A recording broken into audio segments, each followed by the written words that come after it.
All right, let's get right into it. At the very heart of Dostoevsky's intense novella, The Gambler, there's a character who is, honestly, more of a puzzle than any game of chance. Her name is Polina Alexandrovna, and she is the dark, magnetic force at the center of this story. So today, we're going to try and unravel the mystery of who she really is. The best analysis calls her utterly unknowable. And you know what? That's the perfect place for us to start. Even our narrator, Alexei, a guy who would literally die for her, has to admit he has no clue what's actually going on in her head. And the thing is, she's a complete enigma by design. And that's exactly what makes her so captivating. I mean, think about it. Every other person in this story wears their obsession right on their sleeve.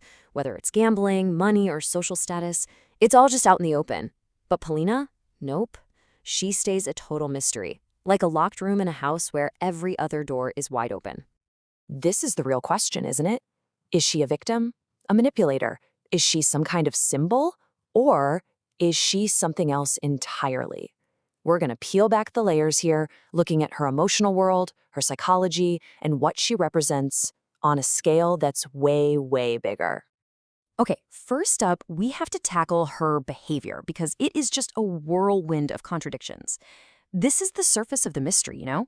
It's the part that leaves every other character, and let's be honest, most of us reading, completely and totally baffled. And this just captures her duality perfectly. In the same conversation, she can flip from this cruel, icy contempt to a state of desperate, almost hysterical tenderness. She'll torment Alexei just for sport, and then moments later, she'll collapse in despair over her own powerlessness. This isn't just being moody. It is a constant, raging war going on inside her. And that's because for Polina, accepting love feels exactly like accepting a pair of chains. See, in her world, she's a commodity, something to be bartered and sold by the men around her. So any kind of affection just feels like another transaction, another attempt to own her. The idea of being loved without being possessed, it's a concept that's just completely foreign to her. So let's go a layer deeper. Let's move from what she does to why she does it. Because this isn't just random cruelty we're seeing. It's a deeply ingrained psychological defense mechanism. It's basically a weapon that's been forged from a very deep wound. So you have this person who absolutely needs to be the object of desire. It proves she has value, that she's worth something. But the very second someone actually tries to win her, she has to reject them with everything she has. Why? Well, because being won would just prove that she's a prize, a piece of property. It would confirm her absolute deepest fear, that she is, at her core, a slave.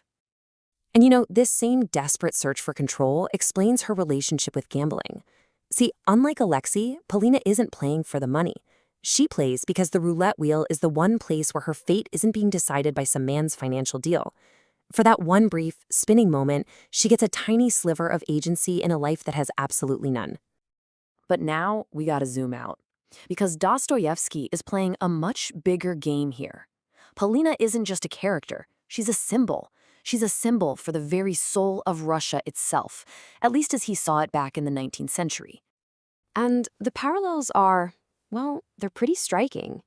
She is brilliant and passionate, yeah, but she's also deeply in debt and kind of half Europeanized. She's trapped, she's humiliated by her financial situation, just like Dostoevsky saw Russia facing this national humiliation, mortgaged to foreign powers. Her defiant pride, that is Russia's pride. This quote just says it all, doesn't it? It perfectly captures that powerful mix of being totally powerless but also fiercely defiant. She knows she's on the auction block. She knows it, but she refuses to be a compliant little product. That act, that moment of spitting in the buyer's face, that is her last unbreakable piece of freedom. So why does a character like this still haunt us so much today? Well, it's because her struggle, her fight, it reflects a really modern and deeply human experience that I think a lot of us can understand. And this is where it really hits home. She is the embodiment of being valued as an object, as a symbol, or a status symbol, but never ever for the actual person inside. She's the partner, the child, the employee, anyone who's ever felt trapped by the expectations and the desires of other people. And this right here is her tragic truth. For someone in her position, the only way to prove you're not a possession, the only way to prove you can't be owned, is to destroy the very thing they want to own, yourself. It's a devastating, terrible logic, but it's the only logic her prison allows. So we're left with this final, really provocative thought. When all your other choices have been taken away from you, when your only options are to be bought or to be sold, is the act of choosing to lose it all but on your own terms, is that the most powerful form of freedom you have left? That, right there, is the magnetic and tragic mystery of Polina.